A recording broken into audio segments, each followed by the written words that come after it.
Okay, good afternoon, good evening, everybody. It's David Schmidt, and welcome to our product training call this evening. I hope that you're all doing well, that you're staying safe. These are challenging times for us, but we're going to try to make the most of it. As you know, we have been talking about COVID-19 the past couple of months and what you can do to protect you and your family if there's even a threat. I heard from one of our leaders in Denmark today, and she had told me that the Danish government announced that they had tested 128,000 people, and out of that number, only 426 people were infected with COVID-19. That's 1/3%. That's not people that are hospitalized. That's even people that are just walking around and don't even know that they're infected. So I think we should be asking, why did this whole thing take place in the first place? But in any case, we are going to move on to a happier subject and try to focus on positive things. And because it's the summer and there is this phenomena of pandemic pounds, meaning that people have been locked in place, sheltering in place, whatever you want to call it, and trying to protect themselves from COVID-19. And people have naturally put on a little bit of weight. So now you may be wondering, well, what can I do to lose this extra body fat? Is there anything that can help me lose body fat quickly? What's a reasonable rate of fat loss? We're going to talk about all of that this evening, and I hope that you're going to find it enjoyable. So let's go ahead and get started. It'll be fun.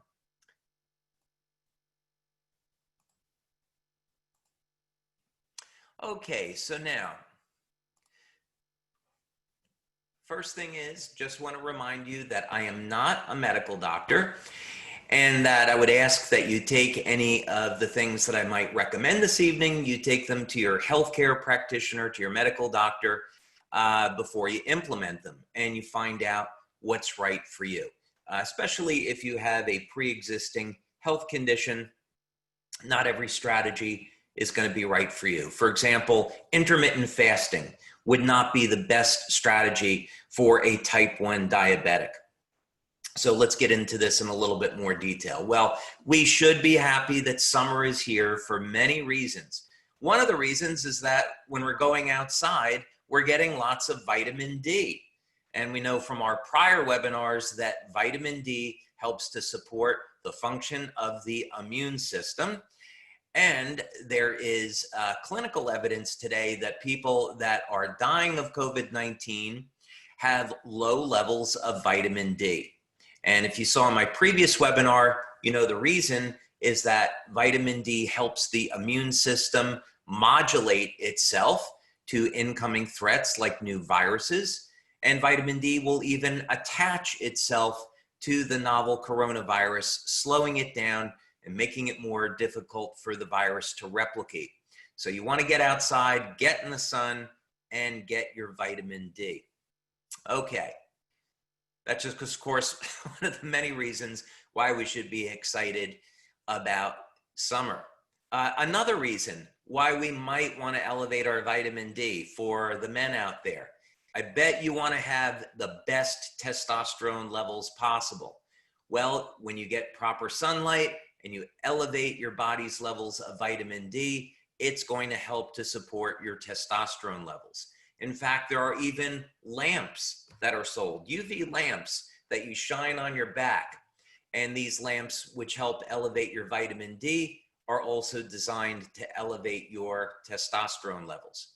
All right, so anyway, let's talk about this. First thing is, let's create a proper foundation where you're going to set yourself up for success. And these are going to include some really basic things, and we'll talk about each of them so you can optimize your results and get into it. And then we'll talk about some other things as well, some little tweaks here and there. So we're going to start with the easy one. It should be the easy one for most of us, where we're getting proper rest and proper sleep. Now, we want to shoot for about 7 to 8 hours, and there's a lot of good reasons for this. First thing is, hormonally, getting this amount of sleep is going to help reduce our stress hormones. When our body is stressed, and we could talk about this from an evolutionary point of view, but when our body is stressed, we're going to tend to hold on to our stores of fat, because our fat is our emergency energy. And historically, if we were subjected to an emergency, we want to have those extra energy stores. So we elevate cortisol, and this helps hold on to our fat. So that's not a good thing. So we want to go into fat burning. So we want to rest and relax. I've seen clinical studies where when you increase the amount of sleep up to about 8 hours, it will elevate testosterone levels by about 30% as compared to, let's say, 6 hours of sleep. So it's very, very important for both men and women to get adequate sleep, because it's going to optimize your testosterone and your growth hormone. And both of these, of course, are going to play a role in optimizing muscle building and burning fat. And of course, we have products. If you're having a problem sleeping, we have products to help support natural sleep. I'd also recommend putting away the electronics before you go to sleep, because it can make it more difficult. Okay, now, having a healthy diet, this is an entire subject. We don't want to spend an hour just talking about this, and there's a lot of great resources. The first thing that I'd say is I personally don't believe in this concept of dieting. When we refer to a diet, let's think about it in terms of not calorie restriction, but what is it that you're eating, right? So we know that we have to get the junk out of our diet, and we want to eat sensibly. That doesn't mean that you can't enjoy what it is that you're eating. And I'm going to tell you about a secret about what it is that I do to build up more muscle mass. And you're going to love it, especially if you love different types of sweets. Okay, I'll tell you about that in just a second.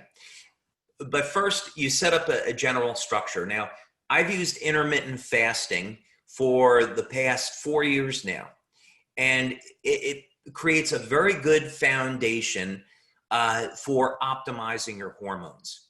So think about it this way. There is an inverse relationship between growth hormone and insulin.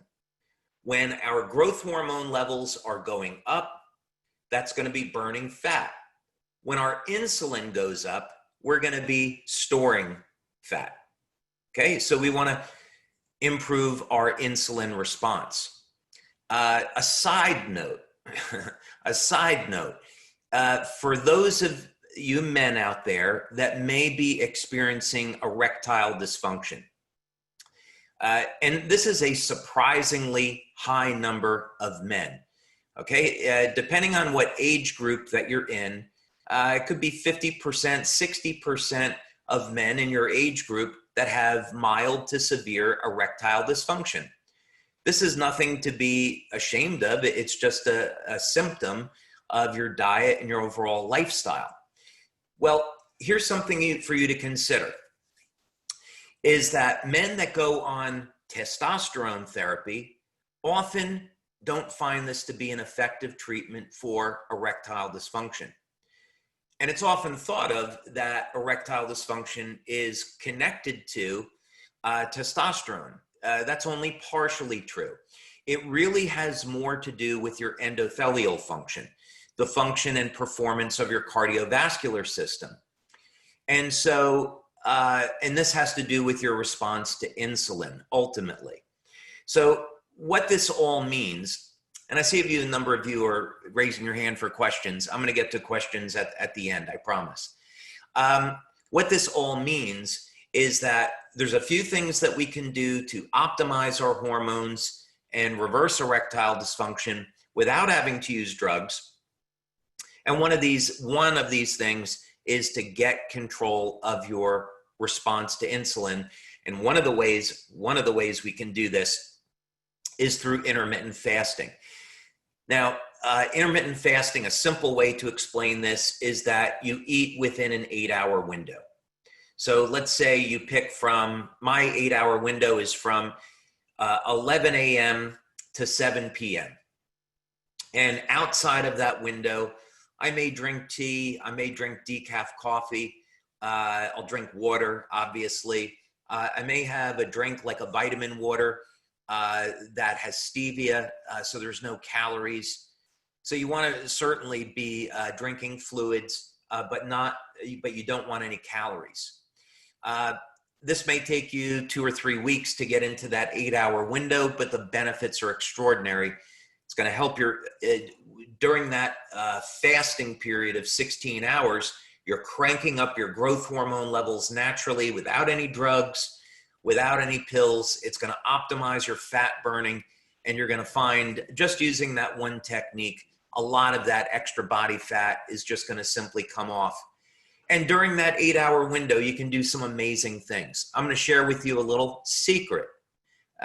Some of you that know me, you may know this about me, that every once in a while, I might like something like a cupcake or ice cream.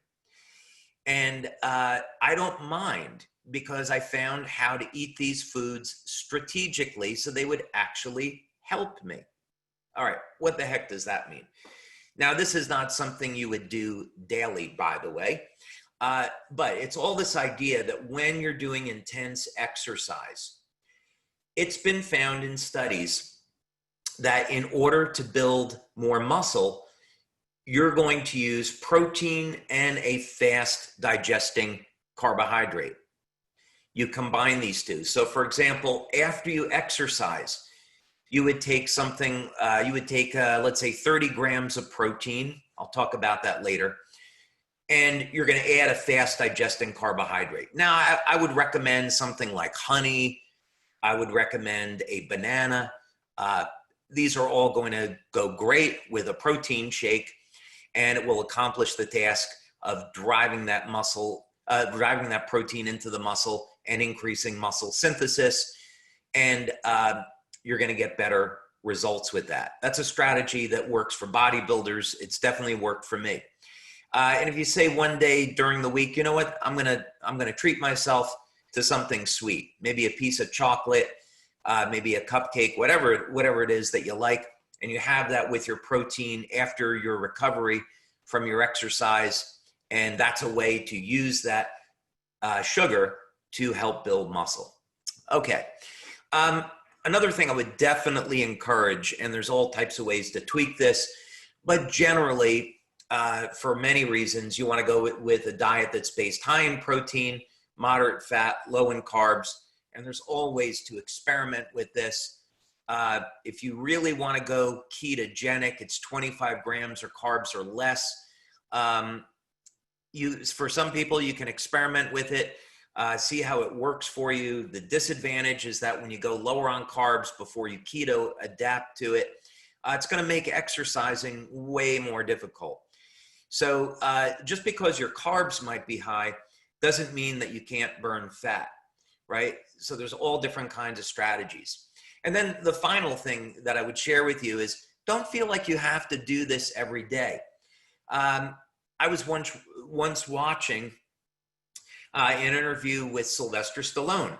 Incredible body, regardless of whether or not you like his movies, what he's done with his physique is absolutely incredible. So he would talk about when he was in training for his movies, 5 days during the week, it was like he was in the army. He was eating 1,100 calories a day, very strict, chicken and vegetables. But then on Saturdays and Sundays, he would eat whatever he would want. He'd eat ice cream. He used to talk about loving that and whatever else. And this is an important concept because if you don't build in cheat days, it's going to break you down mentally. So that's very, very important. The other thing about cheat days is they actually help you because they prevent your metabolism from adapting to this high protein diet that you're going to follow during the week. So just know that these cheat days are actually good. All right, again, this is a massive topic. We're just going to cover it briefly. But on the idea of exercise, let's say the past couple of months you've been at home, you haven't been exercising because the gyms have been closed. I built a gym in my home, so I exercise 5-6 days a week because I love it. That's my mindset, last bullet point. But if you haven't exercised in a while, Rome wasn't built in a day, as they say. And it's very, very important that you set a window of about the first 3 weeks and you just take it easy. So go out, do some mild walking, pick something that is not going to be strenuous, and get your metabolism used to the idea that you're going to be moving your body. But it should not be strenuous. You want to give your body a chance to adapt. Even more importantly, you're going to be getting your heart and cardiovascular system back in shape. So you definitely want to take it slow. If you can work with a trainer, even better. And keep in mind that ultimately, the way that you're going to be reshaping your body is by challenging your body. And this is also going to be turning on genes associated with longevity. So this gets to the point of mindset. Many people fail because they don't like to exercise, and it's because they say, I don't like exercise. So let's flip that around and develop a mindset where you say, I love exercise. I love it that I can take an hour each day or 30 minutes or 20 minutes, whatever it is. Whatever you do for yourself, you block out that time and say, I'm so looking forward to the next 20 minutes because I'm turning on genes for longevity. I'm doing something healthy for myself. I'm promoting a great looking body. I'm in shape. I've got lots of energy. You say a prayer of thanks and gratitude, and you change that mindset to where you look forward to your exercise. And that's how you're going to stay with your exercise. And you can start with 3 days and maybe move up to 4 or 5 days, whatever you like. But ultimately, you want to be challenging your body with resistance training. Could be some type of calisthenics, could be weight training, even better. And of course, work with a trainer or work with a program so you have some type of format that you're following. We're not covering that here today. Now, something that's often overlooked as a secret for burning fat is hydration. When you wake up in the morning, it's so critical that you have a glass of water. It's been found in studies in Japan that by drinking a glass of water upon waking, people lose more fat. So it couldn't be any simpler than that. And there's so many great health reasons for doing this. Now, you want to shoot for, let's say, 2 or 3 liters of water per day. That would be a good target. And this next point about caffeine is super interesting. This is something that most people don't know that I'll share with you now about how to use coffee for muscle building. We think of coffee for improving energy and maybe even burning fat. But can you use coffee to build muscle? The answer is surprisingly yes. And it's all in the phenomena of nutrient timing. Okay, what does this mean? Caffeine is generally catabolic, meaning it participates in breaking down muscle. Now, we know that caffeine gives us energy. We know that caffeine will improve our metabolism. And so this is one of the reasons why people drink coffee before exercise. But what's been found is that the stress of caffeine contributes to tearing down muscle tissue.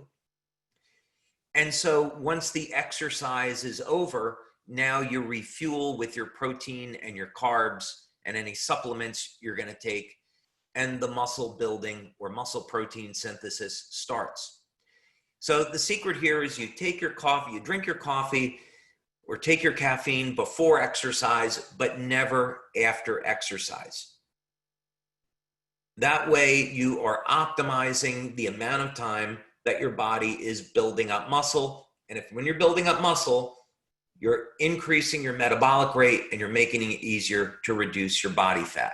Okay, so that's a little secret that you can employ. Okay, well, I bet many of you have been wondering, when am I going to get to talking about the patches? So let's get into it now.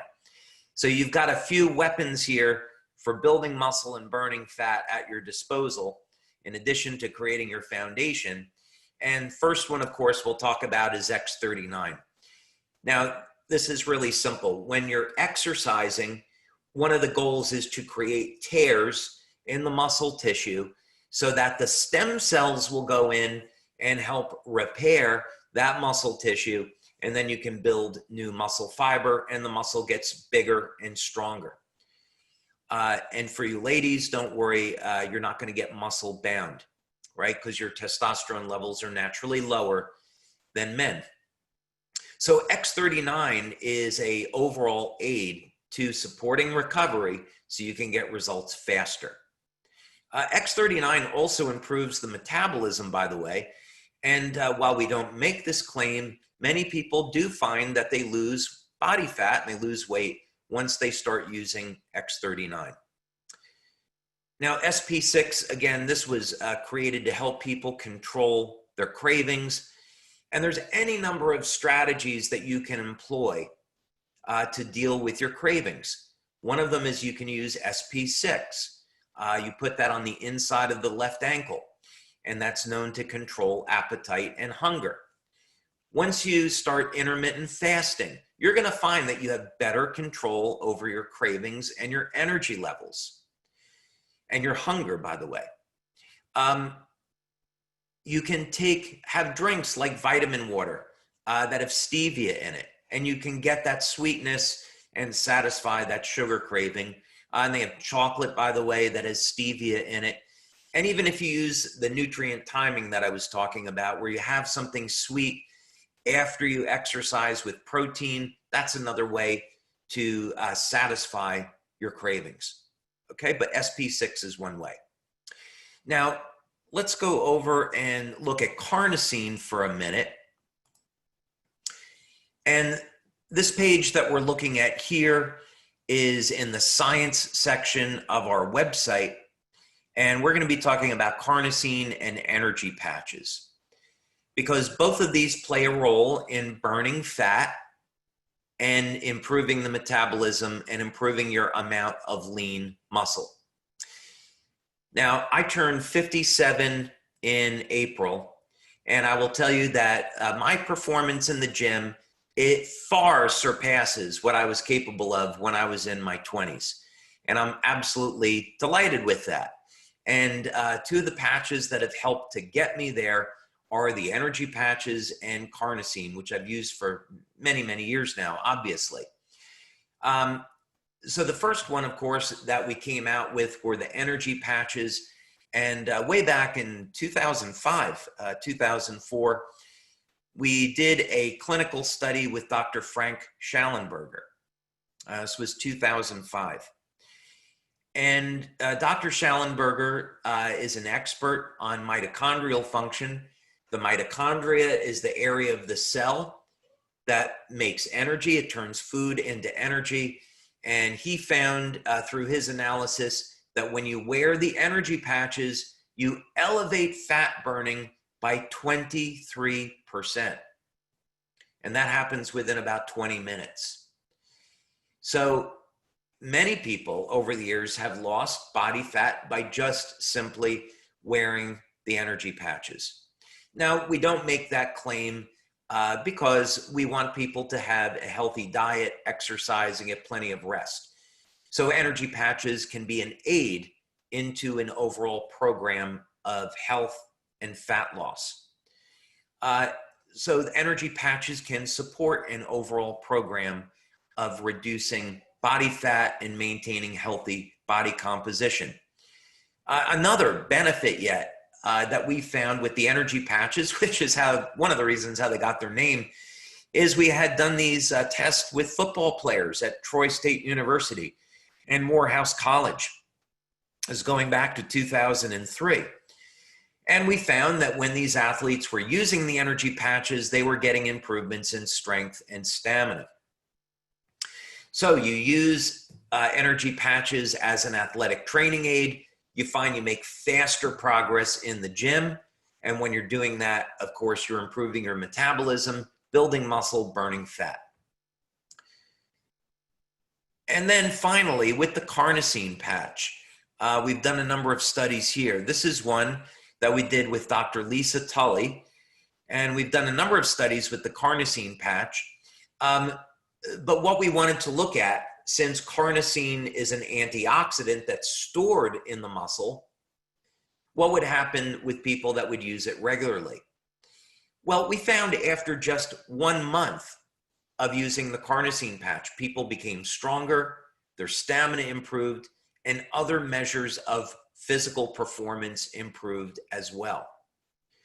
So this is really important because when you go on a program to try to change your body composition and lose that extra fat, you want to get results as quickly as possible, and preferably without having to resort to dangerous stimulants.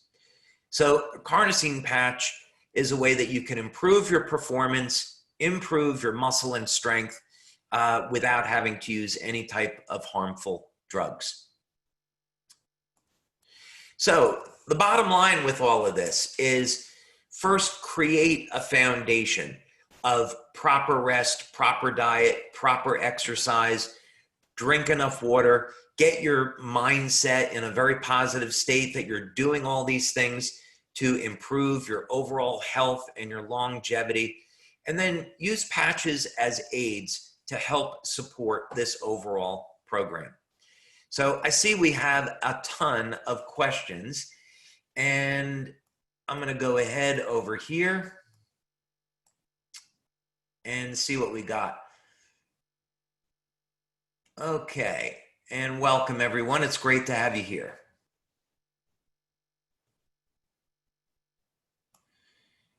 Okay, I'm glad most of you can hear me. Oh, two things. Since it is summer, I'll share with you some other things. X39, very interesting. When you're down at the beach or walking outside and you're in the sun and you're using X39, you may notice that you don't get sunburned as easily. That's a phenomena that keeps coming up. Now, let's say that you do get sunburned. The Olivita night cream, because it contains a fat-soluble vitamin C, you'll find that it removes the sting from a sunburn incredibly quickly. So those are just two things that you can be looking for when you're using X39.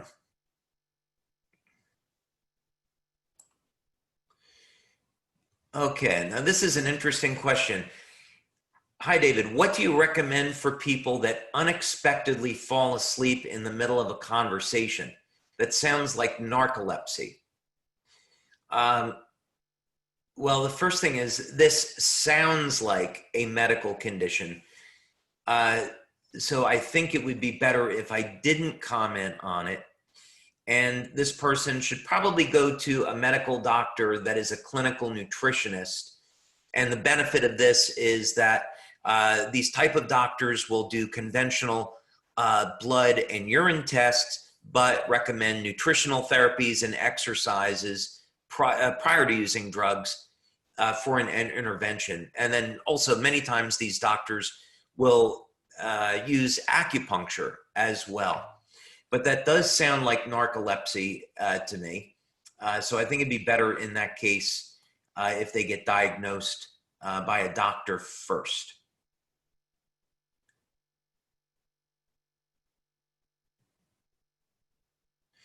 Okay. Did you say that it takes time to get regulated with intermittent fasting? For many people, yes. So let's say that you want to ultimately end up where you're only eating within an 8-hour window. And the reason for this is that this is what the clinical studies are based on, and one of the methods for intermittent fasting. Some methods of intermittent fasting require a 24-hour fasting period, and I personally find that to be a challenge. The most that I'll go is 20 hours, but 16 on a regular basis when you work up to it actually isn't so bad. But in any case, I would look at it this way. You can work up to it over a period of time and allow your body to adapt. So let's say that you start out with having your eating window maybe from 9 a.m. to 9 p.m. Okay, so we'll pick something rather generous. So you've got your 12-hour eating window. And then maybe the following week, you're going to go from 10 a.m. to 8 p.m. And then the following week after that, maybe you're going from 10 a.m. to 7 p.m. Okay, so you pick a 3-week or a 4-week period of time and you ease into it and let your body adapt over a period of a few weeks. Another thing that you can do is consume extra amounts of water.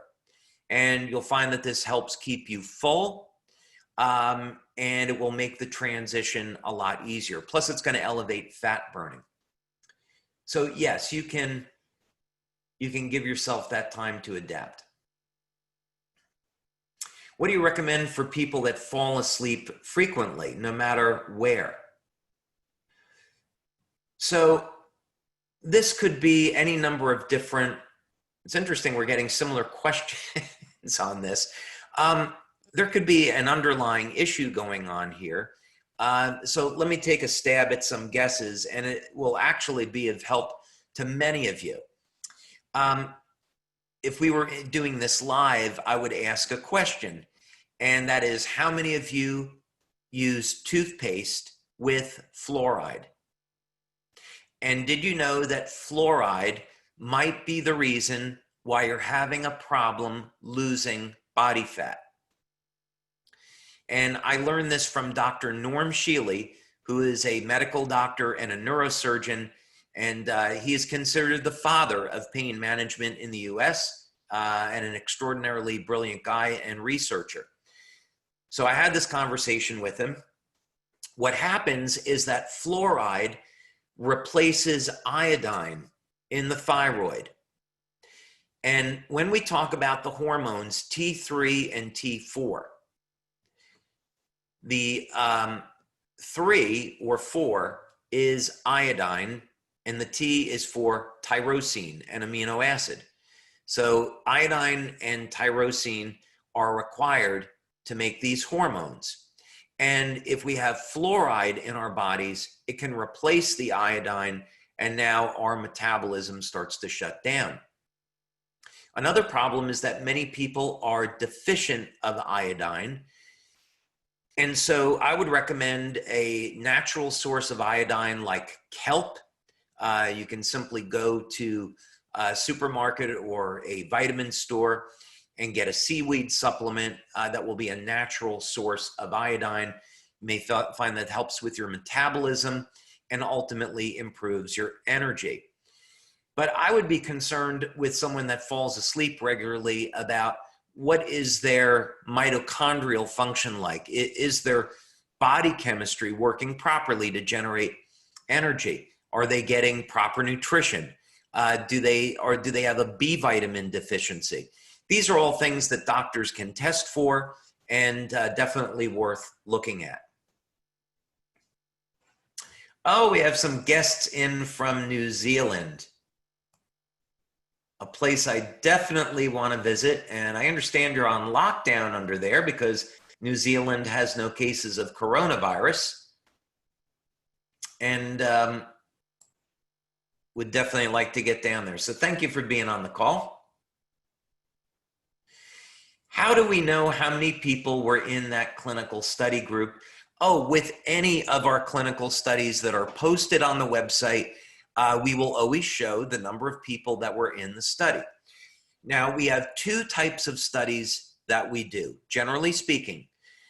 The first one is always a pilot study. And the pilot study may have 10, 15, 20 people. And the purpose of the pilot study is to see if we get an effect. Once we find we get an effect, then we go to a larger study, which would be a double-blind, placebo-controlled study, and that will typically have 40, 50, even 75 people. By the way, the FDA and the FTC in the United States has changed their criteria over time. When I got started with LifeWave back in 2002, they only required 20 people in a clinical study to statistical significance to prove efficacy. And today they've bumped that up to 40 people. So that just gives you some perspective. So when you look at our studies, that's what we do. They're either a pilot study with 10, 15, 20 people, or they are a double blind with 40, 50, 60 people. Okay. When do you put on Carnosine, night or before? Well, with Carnosine, it's really up to you. You can apply the Carnosine patch either during the day or the night. With our studies, the Carnosine patch has been applied during the day. But some people prefer to use it at night. For many years, I used Carnosine during the day, but with X39, now I'm using, I use Carnosine either in the evening or on the weekends. I'm always using experimental things and changing my patch routines. But for many, many years, the majority of the time that I've been using Carnosine, it's been during the day. But there's no reason why you can't use Carnosine at night. Where do you place Carnosine and energy patches? Well, like many of our products, they work just about anywhere you apply them. So with Carnosine, you could put it behind the neck. You could put it below the belly button. If you had, let's say I've got it up over here on my elbow. There's many different places that you could apply it. With the energy patches, you would rotate them around to different parts of the body. And those are going to be found in the instructions. Okay. Lots of questions here. I'll see what I can get to.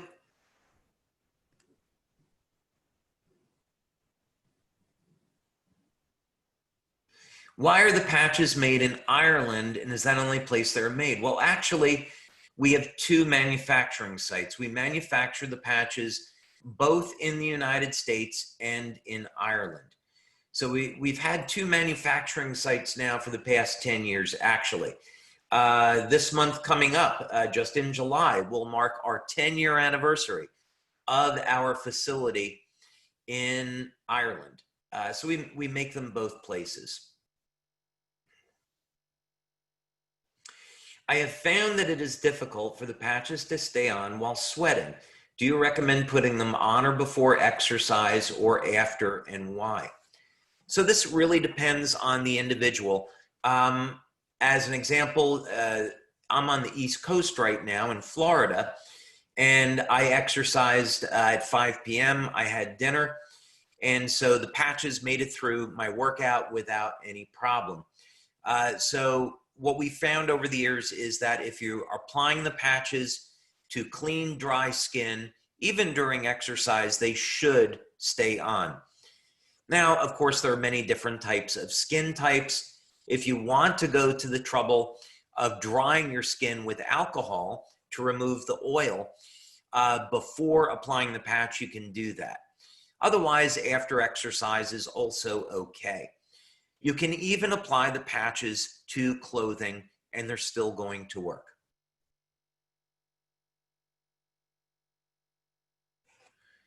Okay, now Carnosine, another comment about that when you're exercising.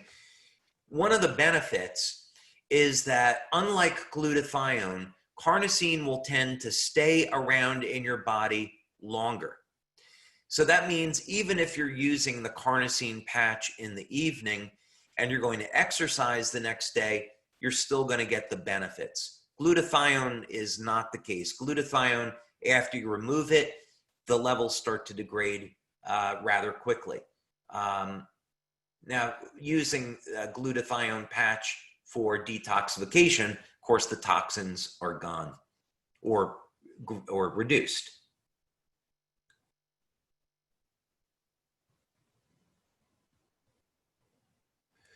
Okay, we're having a doctor making a comment about sleep deprivation, so thank you so much. As I pointed out, I'm not a medical doctor, so I do not want to attempt to make a diagnosis. I would rather leave that to a doctor. So thank you for making that comment. And this is about sleep deprivation or lack of REM sleep.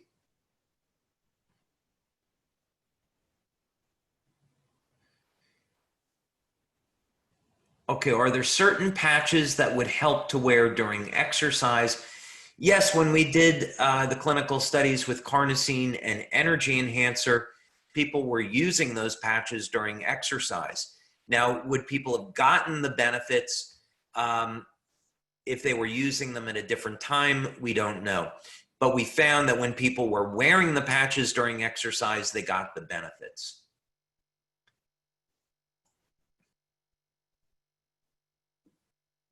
If you are intermittent fasting, should your cheat days still keep within the 8-hour eating window? No, not necessarily. As an example, for me on Sunday, I enjoy having breakfast with my daughter. And so I go outside the 8-hour window on Sundays. And I found that that works very well. So I would definitely on a cheat day not stay within the 8-hour window. I think psychologically and otherwise, it's better not to.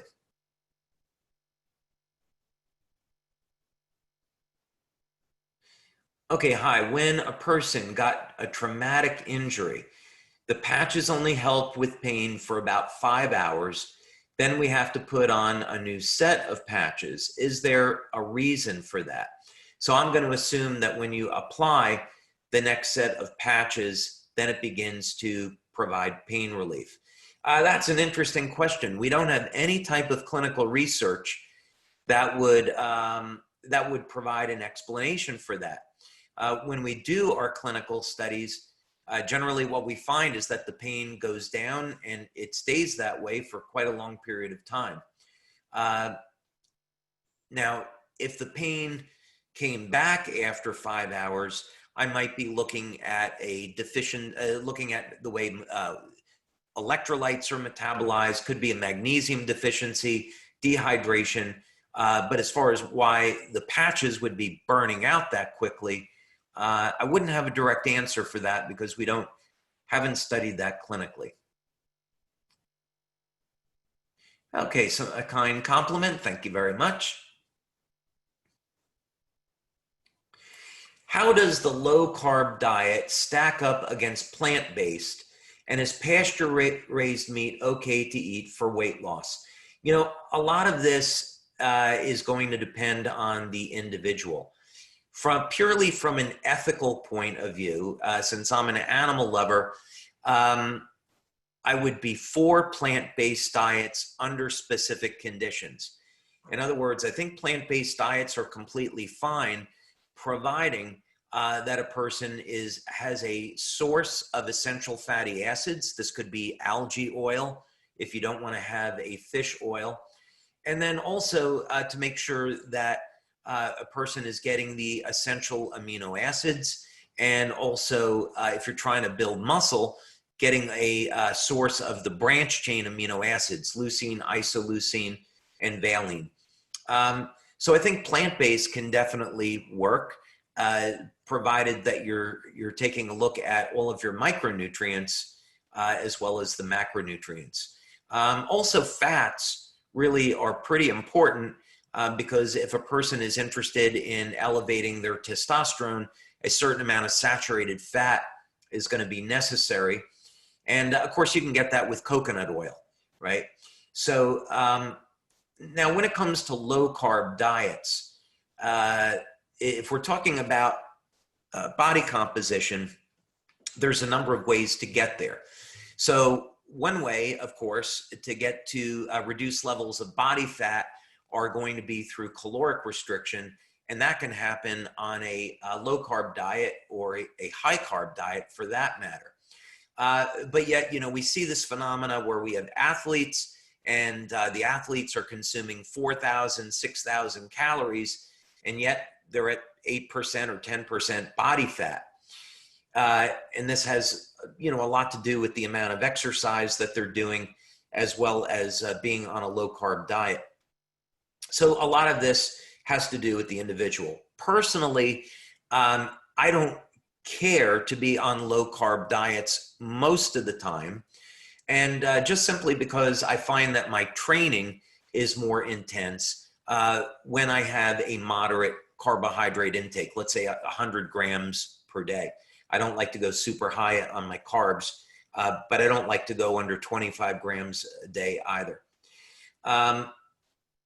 And then, yeah, of course, if someone's going to eat meat, it should be organic, it should be grass-fed, and as clean as possible. And there are, of course, a number of different keys to weight loss.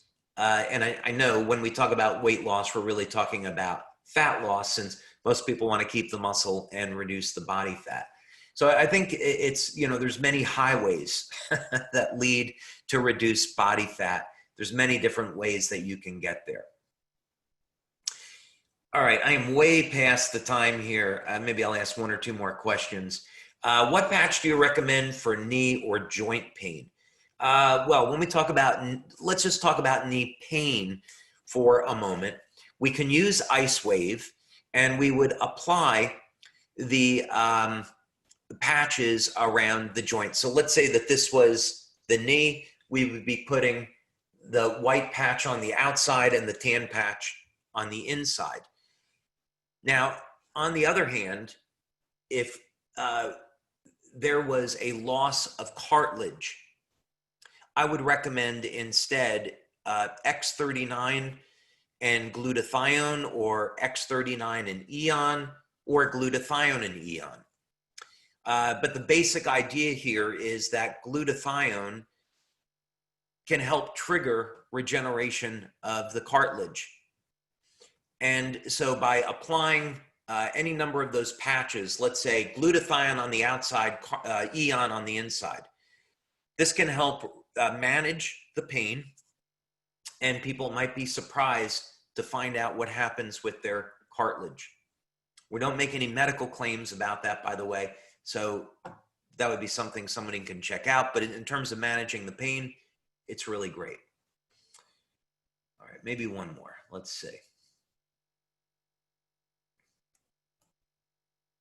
Yes, this is live, and it's being recorded. I'm looking for an interesting one.